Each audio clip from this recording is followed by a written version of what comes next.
नमस्कार विद्यार्थी मित्रांनो, करिअर ऑर्बिट अकॅडमीच्या ह्या व्हिडिओमध्ये आपलं सर्वांचं स्वागत आहे. मी डॉक्टर गणेश शिंदे. आजचा व्हिडिओ महत्त्वाचा आहे कारण की उद्या म्हणजे 14 जून 2026 रोजी राज्यसेवा कंबाईंड पूर्व परीक्षा गट ब ची हो घातली आहे आणि गट ब च्या या परीक्षेमध्ये एक्झाम हॉलमध्ये बऱ्याचशा गोष्टी ह्या घडत असतात आणि एक्झाम हॉलमध्ये आपल्याला कोणती स्ट्रॅटेजी ठेवली पाहिजे. आता वर्षभर आपण सगळ्यांनी अभ्यास केलाय. अभ्यास केल्यानंतर आपल्याला सगळ्या गोष्टी समजलेल्या आहेत. अभ्यासाच्या सगळ्या गोष्टी संपल्यात. आता आता या ठिकाणी अभ्यास महत्त्वाचा नाही, या ठिकाणी आपली मानसिकता महत्त्वाची आहे.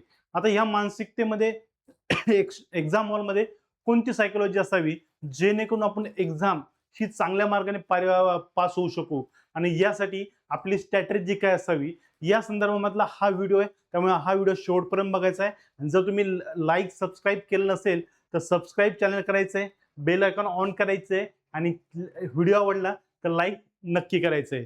ठीक आहे. यामध्ये आजच्या लेक्चर म्हणजे सगळ्यात महत्त्वाची स्ट्रॅटेजिक पिरॅमिड आपल्याला समजून घ्यायचं आहे. एक्झाम हॉलमध्ये आपण काय करणार आहोत.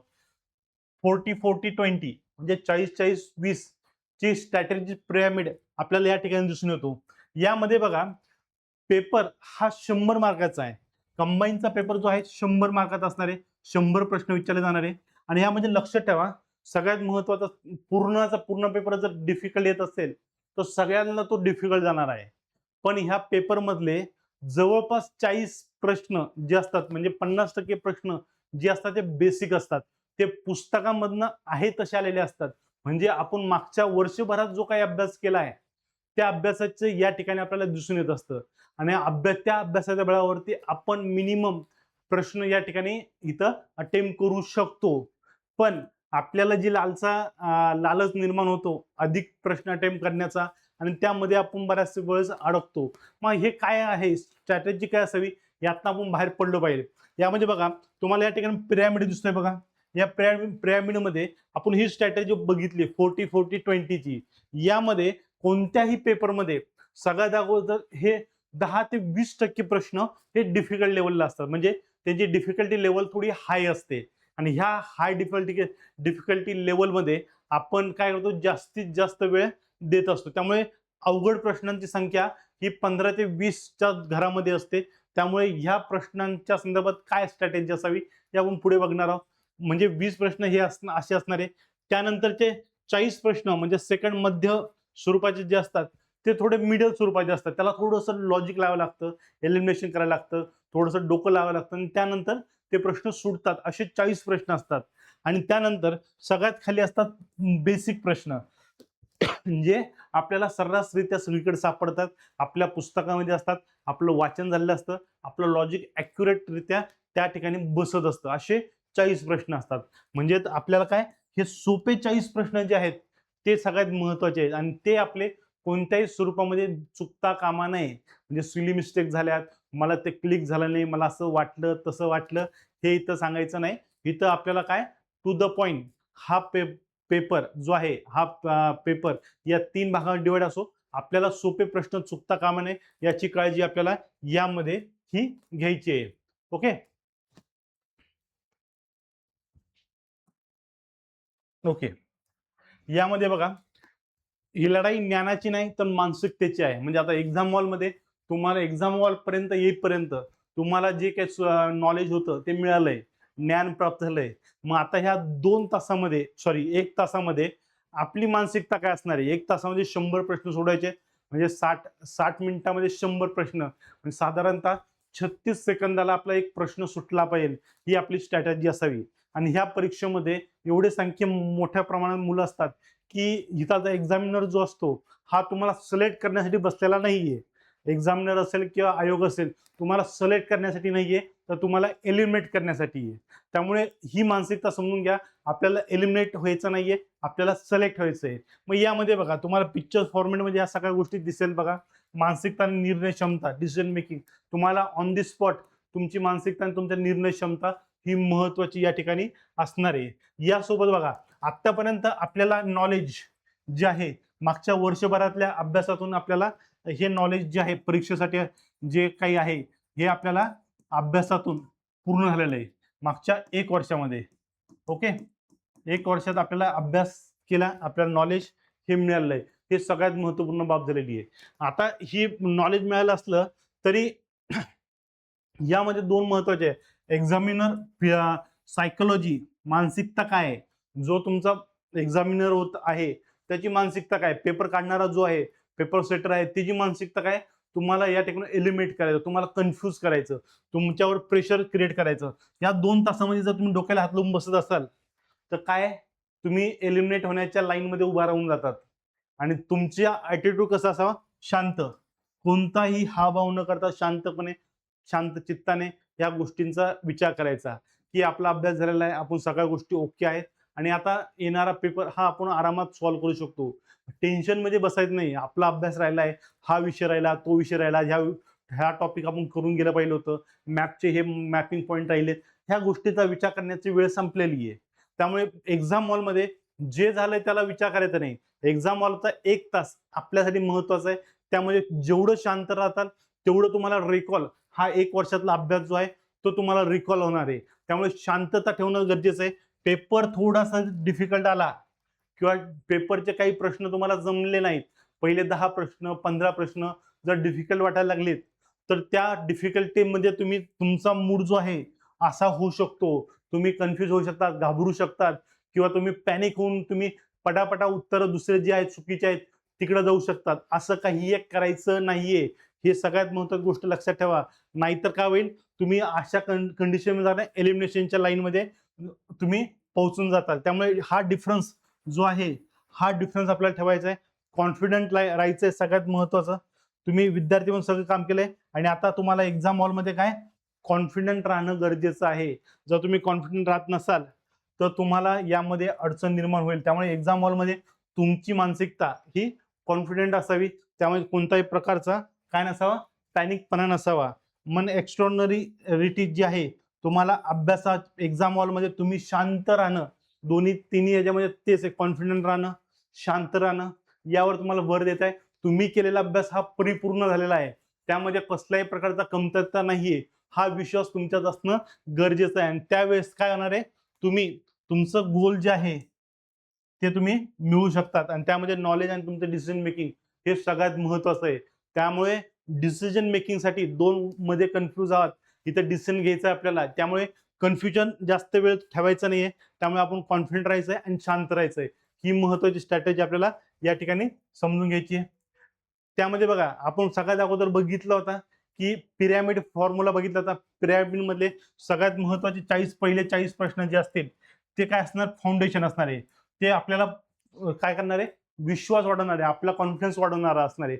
पुढचा प्रश्न कसेही असले तरी चालतील, पण आपल्याला हा स्टँडर्ड सोर्स मध्ये आपण कव्हर केलेले असतात आणि इन्स्टंट आन्सर हे आपल्याला येत असतात. त्यामुळे हा जो पहिला स्टेप आहे पिरॅमिडची बेसिक, त्यामध्ये आपले प्रश्न चुकता कामा नाहीये. यामध्ये आपल्याला सगळ्यात महत्वाचं काय असणार आहे, आपला आत्मविश्वास हा वाढत असतो.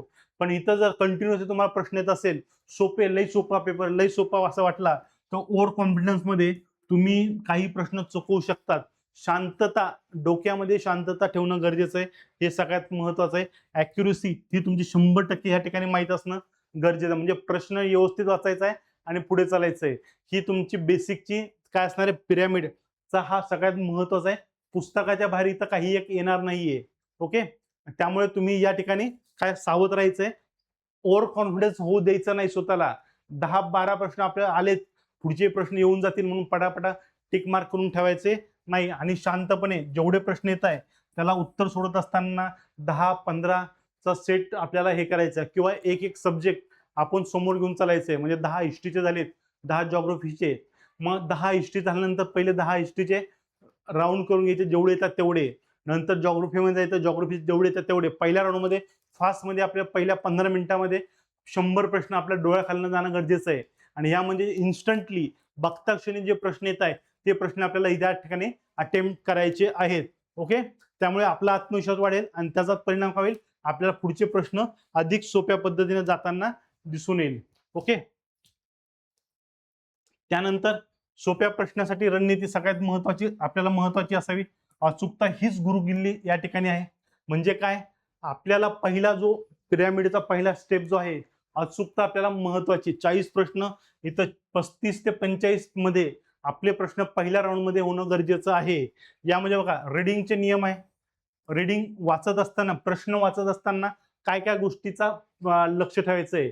काळजीपूर्वक प्रश्न वाचायचा आहे. म्हणजे काळजीपूर्वक म्हणजे डोळे नीट उघडे ठेवून वाचायचे. आपण गडबडीमध्ये वाचतो, नच हो करतो आणि प्रश्न पुढे जातो. त्यामुळे प्रश्न वाचताना काळजी घ्यायची. आपल्याला काळजीपूर्वक प्रश्न वाचायचा आहे. दुसरा, पेन पॉइंट फोकस ठेवायचा आहे. जो कोणता प्रश्न तुम्ही वाचताय तो प्रश्न वाचत असताना तुमची नजर, तुमचा पेन त्या प्रश्नाच्या खाली हा गेला पाहिजे. म्हणजे तुम्हाला वाचता येते म्हणून तुम्ही डोळ्याने असं वाचायचं नाही. पेन घ्यायचा, पेननी त्याला अंडरलाईन करून वाचायचं. म्हणजे कसं, सोप्या प्रश्नाची साठी रणनीती, अचूकता हीच गुरुकिल्ली, असं जे आहे असं मी जर केलं म्हणजे पेन ठेवून प्रश्नावरती वाचायचंय. ऑप्शन पण सेम पद्धतीने वाचायचे, जेणेकरून एक्झाम मध्ये तुम्हाला अडचण येणार नाही. आणि त्यानंतर तिसरा सगळ्यात महत्वाचा, 10-10चा गट करायचा. 10चा करा, 15चा करा किंवा 20चा करा, असा हा गट करायचा आहे. 10 किंवा 20 प्रश्न झाले की आपल्या प्रश्नपत्रिकेत यायचे आणि त्या ठिकाणी काय करायचंय, यांना राऊंड करायचं, राऊंड करत राहायचं असं. ओके, म्हणजे 10-10चे सेट आपण करायचे. 10-10च्या सेटमध्ये हे सगळे प्रश्न सोडवण्याचा प्रयत्न करायचा, म्हणजे त्याला राऊंड करायचा. याचा अर्थ हा नाहीये 10 बरोबर आले पाहिजे. तुम्ही 10 प्रश्न वाचले, 10 प्रश्नातले फक्त तुम्हाला 3 माहिती आहे, 3ला तुम्ही टिक मार्क केलंय, तर ते 3च प्रश्न तुम्ही काय करायचे, राऊंड करायचे. त्या 3 पेक्षा जास्त राऊंड करायचे नाही. नाहीतर काय होणार, तुम्ही 3 पेक्षा जास्त राऊंड करायला जाताल आणि चुकून येताल. असं करायचं नाही. हे 10-10 प्रश्नाचा सेट करायचा. 10 प्रश्न वाचायचे, त्यातले जेवढे येतात तेवढ्याला राऊंड करायचं, पुढचे 10 प्रश्न घ्यायचे. या पद्धतीमध्ये स्पीडअप आपलं करायचं आणि त्या ठिकाणी टाइम जे आहे त्याचं नियोजन ठेवायचंय. पहिले 10-15 मिनिटांमध्ये आपला पहिला राऊंड हा झाला पाहिजे.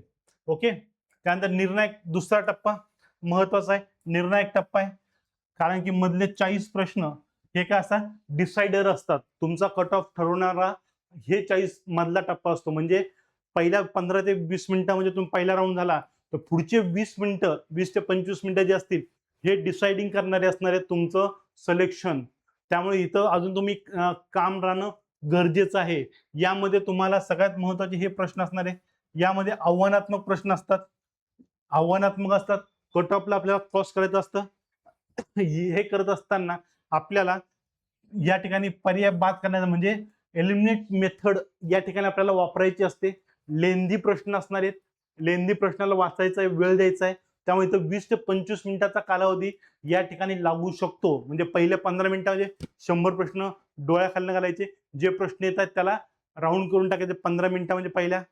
पुढचे 20 ते 25 मिनिटांमध्ये आपला सेकंड टप्पा असणार आहे. या टप्प्यामध्ये आपल्याला लेंदी प्रश्न असतील, एलिमिनेशन वाले असतील किंवा थोडे किचकट वाटणारे आहेत, त्याला वेळ देणार असणारे असे प्रश्न आपल्याला या ठिकाणी सोडवायचे. हे प्रश्न किती असणार आहे, 40 असणार आहे. ओके, आपल्याला माहिती आहे कट ऑफ हा किती आहे, 50च्या 55च्या जवळपास हा कट ऑफ लागतो. आणि पहिल्या राऊंड मध्ये जर आपले 35-40 प्रश्न येत असेल तर आपल्याला माहिती आहे सेकंड राऊंड मध्ये आपल्याला रिस्क किती घ्यायची आहे याचा अंदाज येतो. म्हणजे 30-40 पर्यंत आपण पोहोचलो तर सफिशियंट आहे, आपली रिस्क तिथं सफिशियंट. सेकंड राऊंड मध्ये मग आपल्याला त्या अनुसार काय करता येईल, रिस्क घेता येते. त्यामुळे या ठिकाणी आपलं नॉलेज आणि आपली संकल्पनाची खोली म्हणजे लॉजिक या दोघांचा उपयोग या ठिकाणी होतो. आणि या आधारावरती हा टप्पा आपण थोडा 5 ते 10 मिनिटं जास्त देऊन हा टप्पा आपण सोडवतो. यावरती लक्ष द्यायचं आहे, कारण पहिला टप्पा 15 मिनिटांमध्ये कव्हर करतोय, दुसरा टप्पा 20 ते 25 अर्धा तासामध्ये दुसरा टप्पा, आणि राहिलेले 15 मिनिटं जे असतील ते आपल्याला पुढच्या टप्प्यामध्ये दिसून येतील. ओके, यामध्ये दुसरा टप्पा जो आहे यामध्ये आपल्याला 50-50 नियम असणार आहे. म्हणजे काही काही प्रश्न असे असतात की 2 प्रश्न एलिमेंट होऊन जातात, पण 2 मध्ये कन्फ्युजन असतं. मग 2 मध्ये कन्फ्युजन जे असतं, मग इथं आपल्याला एनी आउट डिसिजन हा घ्यायचाच आहे, अटेम्प्ट करायचाच आहे. 50% मध्ये तुमची 50% बरोबर येण्याची शक्यता ही सर्वात जास्त असते. त्यामुळे हा प्रश्न आपल्याला एनी हाऊ कंडिशन मध्ये अटेम्प्ट करायचा आहे. लक्षात ठेवा, 50-50% मध्ये आला तर तो अटेम्प्ट झालाच पाहिजे. आणि यासाठी तुम्हाला काय म्हणलेलं आहे, यासाठी तुम्हाला तुमचं नॉलेज प्लस तुमचं लॉजिक या ठिकाणी काम हे करणार आहे. ठीक आहे, त्यामुळे 50-50%ला प्रायोरिटी. लॉजिकल गेसिंग एज्युकेटेड गेस जो आहे तो इथं असणार आहे. एज्युकेटेड गेस म्हणजे काय, तुम्हाला परिस्थिती माहिती आहे, एक्झॅक्ट उत्तर फॅक्ट माहित नाहीये, पण आजूबाजूच्या गोष्टी माहिती आहे, त्यानुसार तुम्ही त्याला घेतलेली रिस्क आपण इथं म्हणू शकतो. पण ह्या आधारावर तर तुम्ही ती रिस्क घेऊ शकतात, पण नेहमीच घ्यावं असं नाही. कधी कधी ह्या गोष्टी कराव्या लागतात. ओके. आणि प्रचंड वेग या ठिकाणी लागतो. निर्णय क्षमता ही तुमची वेगवान लागते या ठिकाणी. त्यामुळे तुम्हाला लॉजिकल एज्युकेटेड गेस जो आहे तो आपल्याला इथं घेणं गरजेचं असतो 50-50% आणि विषयाशी सांगड या ठिकाणी महत्वाची असते, कारण की विषय हा स्थिर असतो. विषय आपल्याला चालू घडामोडीशी पण संबंधित ठेवावा लागतो, कारण की पॉलिटीचे बरेचसे प्रश्न जे असतात ते आता उपराष्ट्रपती निवडणुका झाल्यात त्या संदर्भात प्रश्न विचारला जाऊ शकतो, निवडणूक आयोगा संदर्भात प्रश्न विचारला जाऊ शकतो, हिस्ट्री संदर्भात क्रांतिकारक चळवळी विचारल्या जाऊ शकतात, ज्या अमेरिकेमध्ये वाढल्यात मोठ्या झाल्यात यावरती प्रश्न येऊ शकतो, विवेकानंदावरती प्रश्न येऊ शकतो. म्हणजे असे प्रश्न हे विचारले जाऊ शकतात. म्हणजे आपलं कॅल्क्युलेशन ह्या अनुषंगाने असावं. त्यामुळे आपल्याला आपल्याकडे असलेले रेफरन्स आणि चालू घडामोडी याच्यामध्ये काय करायचंय, तारतम्य हे ठेवायचंय. दुसरा टप्पा हा सगळ्यात महत्वाचा आहे, डिसाइडिंग आहे. तुम्हाला एक्झाम मध्ये यश मिळवून देणारा हा टप्पा आपल्याला या ठिकाणी असणार आहे. ओके. त्यानंतर सगळ्यात तिसरा आणि सगळ्यात महत्वाचा टप्पा तो म्हणजे सापळा असतो. शेवटचे 20 म्हणजे शेवटचेच 20 प्रश्न असतात असे नाही. हे काय असतात, वेळखाऊ असतात. वेळखाऊ प्रश्न तुम्हाला कन्फ्यूज करण्यासाठी असतात, तुमचा वेळ घेण्यासाठी असतात आणि तुम्हाला ह्या ट्रॅपमध्ये बसवलं तर काय होतंय, तुमचे आधीचे प्रश्न जे सोपे आहेत तिथून तुम्हाला ते डायव्हर्ट करण्याचं काम करतात. म्हणजे 100 प्रश्नामध्ये तुम्हाला 20 प्रश्न असे असणार ते तुम्ही वाचलेत नाही, पण तुम्ही काय करणार आहे ते सोडवण्याचा प्रयत्न करणार आणि सोडवण्यामध्ये तुम्ही एका प्रश्नाला 3-4 मिनिटं दिलेत म्हणजे तुमचे पुढचे प्रश्न हे वाया जाणार. म्हणजे तुम्हाला तिथं प्रेशर येणार आणि प्रेशर मध्ये तुम्ही चुका करणार. हे इथं स्ट्रॅटेजी असतात. असे 15 ते 20 प्रश्न प्रत्येक परीक्षेमध्ये हे असतात आणि हा ट्रॅप तुम्हाला समजणं गरजेचं आहे. आणि हा धोका आहे, कठीण प्रश्न आहेत, यापासून आपल्याला कसं दूर राहता येईल याला लक्ष द्यायचंय. जे प्रश्न येत नाही त्याला डायरेक्टली स्किप करायचंय, विचार करायचा नाही. आपण याच्यावर विचार करून नंतर बघू, अजिबात नाही. सायन्सचे प्रश्न, आर्ट्सचे मुलं असतील, सायन्सचे प्रश्न काही जमत नाही, काही जमणार नाही असं वाटत असेल तर थोड्या वेळ ठेवायचं त्याला. पहिले जे येत आहे ते तर कम्प्लीट करावा. 100 पैकी 100 कोणाचे येणार नाहीयेत. प्रत्येकाला काय 50% मार्क लागताय. मग 50% मार्क जर तुमचे हिस्ट्री, जिओग्राफी, इकॉनॉमिक्स, पॉलिटी मधनं होत असतील तर तुम्ही तिथं फोकस करणं गरजेचं आहे. तिथं मार्क तुम्हाला जास्त येतील. नंतर बाकीच्या विषयांमध्ये तुम्ही जा. म्हणजे काय काय उद्देश काय, ट्रॅपमध्ये फसवणं असतं. अशा प्रश्नांना तुम्हाला ट्रॅपमध्ये वेळ खाऊ घालणं असतं आणि त्यामध्ये तुम्ही जातात. वेळ कसा जातोय, चूक होणं किंवा इगोवरती गोष्टी घेणं. मी एवढा अभ्यास केलाय आणि मी अभ्यास केल्यानंतर सुद्धा माझा प्रश्न का अटेम्प्ट होत नाहीये, कसा होत नाही, हा प्रश्न आलाच पाहिजे मला, असं इगो ठेवायचा नाही. आठवत नाही एक्झाम हॉलमध्ये, साईडला थोड्या वेळाने विचार करू. पहिले जे येतात ते संपून टाकू. प्रेशर येऊ द्यायचं नाही आपल्यावरती. स्वतःवर प्रेशर आलं तर तुम्ही वेळ देणार आणि इगोवरती घेणार प्रश्न आणि विषय काय होणार, तुम्ही ह्या ट्रॅपमध्ये काय होणार, फसणार म्हणजे फसणारच. आणि फसलेत की काय होणार, तुम्ही उद्देशापासून दूर जाणार. ओके. अत्यंत संदिग्ध असे प्रश्न जे असतील त्यांचा समावेश असेल. खूप विशिष्ट माहिती विचारणारे प्रश्न या ठिकाणी समाविष्ट असणारे आणि ज्याला कोणीही सोडू शकणार नाही असे प्रश्न या ठिकाणी विचारले जातात. ओके. विशिष्ट माहिती असणारे, खूप फॅक्च्युअल, जे तुम्ही कधी वाचलेले नसतात. जसे हिस्ट्रीतले प्रश्न येतात बऱ्याचशा वेळेस, तसे प्रश्न तुम्ही कधी वाचले नसतात ते प्रश्न येतात. ते कोणाला येऊ शकत नाही असे प्रश्न असतात आणि संदिग्ध असतात. उद्देश काय असतो, तुम्हाला वेळ खाऊ घालणं, तुमच्या निगेटिव्ह मार्किंग मध्ये तुम्हाला फसवणं. आणि निगेटिव्ह मार्किंग मध्ये फसवणं म्हणजे काय, तुम्ही रेसच्या बाहेर होणं आणि आपलं इगो जो आहे तो आता एक्झाम हॉलच्या बाहेर ठेवून यायचा. एक्झाम हॉलमध्ये इगो येऊन गेलात तर तुम्हाला काय होणार आहे, एलिमिनेट एक्झामिनरला हवंय ते तुम्ही करणार आहात. ही सगळ्यात महत्वाची गोष्ट आहे. त्या अनुषंगाने आपल्याला या ठिकाणी काम करायचं आहे. म्हणजे आपल्याला ह्या एक्झाम हॉल स्ट्रॅटेजीमध्ये ह्या सगळ्या गोष्टी महत्वाच्या असणार आहेत. आणि यामध्ये सगळ्यात महत्वाची काय आहे, जी स्ट्रॅटेजी आहे 3 राऊंडची स्ट्रॅटेजी. म्हणजे काय, हॉलमधील वेळेचे नियोजन आणि प्रश्न सोडण्याची रणनीती. वेळेचे नियोजन 3 राऊंड्स मध्ये केले पाहिजे. जसं तुम्हाला पिरॅमिड सांगितलं ते सेम मेथड या ठिकाणी आपल्याला करायची. पहिला राऊंड जो आहे 100% खात्री असलेले प्रश्न ते आपल्याला सोडवायचे. 100% माहिती आहे ना, फास्ट मध्ये आपल्याला वाचायला सुरुवात येते. वन लाईनर आहे, फॅक्च्युअल आहे, आपल्याला माहिती आहे. टिक मार्क करायचं, पुढे चालायचं. ओके, यामध्ये काय करायचं, फक्त तेच प्रश्न सोडवा ज्याची उत्तरे 100% माहित आहे. म्हणजे जवळपास 30 ते 40 प्रश्न असे असणार आहे. आणि का करावे, वेळ वाचवण्यासाठी आणि अचूकता टिकून ठेवण्यासाठी हे प्रश्न महत्वाचे आहेत. कारण हे स्पीड अप करतात तुम्हाला. 40 प्रश्न झाले 15 मिनिटात, 45 मिनिटांमध्ये तुम्हाला 60 प्रश्न जातात. मग ह्या 60 प्रश्नाला आपल्याला टॅकल करायचे. सेकंड राऊंड मध्ये तर्क, लॉजिकवाले आणि एलिमिनेशनच्या माध्यमातून तुम्हाला उत्तरापर्यंत पोहोचायचं आहे. हे कोणते असणार आहे, एलिमिनेशन मेथड वापरायची यामध्ये.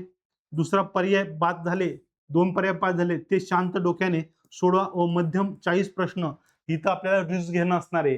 कारण इथं आपल्याला माहित नाही एक्झॅक्ट उत्तर, तुम्हाला माहिती आहे म्हणजे कोणालाच माहित नाही ते उत्तर. मग इथं काय 40 प्रश्न असे असणार आहे, रिस्क असणार आहे. त्यातले तुम्हाला अर्धे प्रश्न लागले म्हणजे लागलेच पाहिजे, लागतातच. आणि सावधगिरीने तर्क लावा.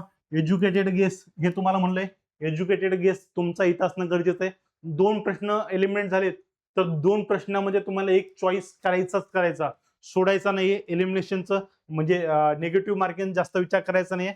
आणि राऊंड 3 जो आहे महत्वाचा आहे, शेवटचा राऊंड असणार आहे. यामध्ये शेवटचे 15 मिनिटं या पेपरला असणार आहे.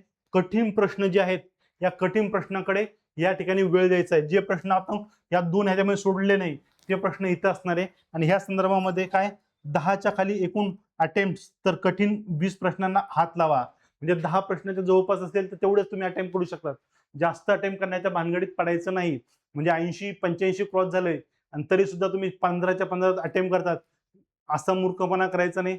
85-90 हा अटेम्प्ट सेफ मध्ये मानला जातो. आणि रणनीती स्किप करण्याची कला तुम्हाला माहित असणं गरजेचं आहे. डोक्यात प्रकाश नाही, सोडवा. सर्व माहिती असू शकत नाही, हे सत्य स्वीकारा. तुम्हाला हे माहित पाहिजे की मला सगळ्याच गोष्टी मला समजेल असं अजिबात नाहीये. तुम्हाला 100च्या 100 प्रश्न येणार नाहीये, तुम्ही आउट ऑफ मार्क पडणार नाहीये, हे तुम्ही तुमच्या डोक्यात फिट्ट करा.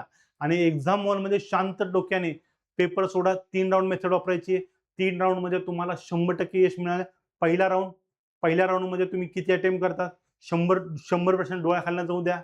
दुसऱ्या राऊंड मध्ये बाकीचे 100 केल्यानंतर पहिल्या राऊंड मध्ये तुम्हाला 30-40 प्रश्न होत असेल, सेकंड राऊंड मध्ये रिस्क किती घ्यायची, 70 पर्यंत तुम्ही सेकंड राऊंडला गेलात तर मग तुम्हाला समजतं शेवटचा जो टप्पा आहे त्या शेवटच्या टप्प्यामध्ये मला 15-20 प्रश्न अटेम्प्ट होणं गरजेचं आहे. मग त्या अनुषंगाने तुमच्या रिस्क सुद्धा कमी होतील. अशा पद्धतीने तुम्ही एक्झाम हॉलची मानसिकता ही तुमची असणं गरजेचं आहे. यानुसार तुम्ही पेपर सोडवा, शांत डोक्याने सोडवा. कोणतीही गडबड करू नका. इगो गेटच्या बाहेर ठेवून यायचा, कसलाही विचार करायचा नाहीये आणि गडबड करायची नाहीये.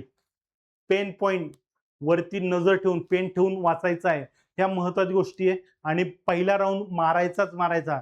थर्ड राऊंड हो न हो पण पहिला राऊंड तुमचा झाला पाहिजे, जेणेकरून तुम्हाला काही प्रश्नांची उत्तरं जे पुढे असतील त्याचे उत्तरं मागे भेटू शकतात किंवा मागचे प्रश्नांची उत्तर पुढे असू शकतात. त्यामुळे पहिल्यांदा हे काम करणं गरजेचं आहे. एवढं सफिशियंट आहे. याची तयारी करा, एक्झाम चांगली सोडा आणि चांगला पेपर सोडून तुम्ही यश हे संपादित करू शकता. ठीक आहे, चालेल. सर्वांना परीक्षेसाठी ऑल द बेस्ट. चांगला पेपर सोडा. एक्झाम हॉलची मानसिकता लक्षात ठेवा. या मानसिकतेला समोर ठेवून पेपर आपल्याला सोडवायचा आहे. ठीक आहे, चालेल. Thank you very much.